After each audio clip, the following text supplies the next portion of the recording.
ॐ सोमनाथाय नमः। ॐ मल्लिकार्जुनाय नमः।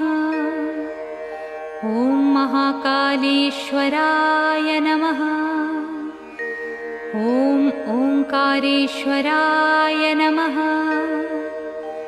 ॐ वैद्यनाथाय नमः। ॐ भीमशंकराय नमः। ॐ रामेश्वराय नमः।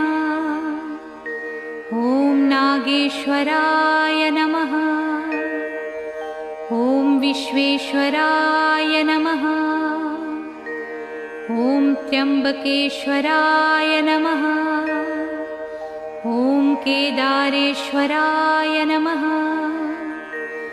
ॐ भुस्मेश्वराय नमः।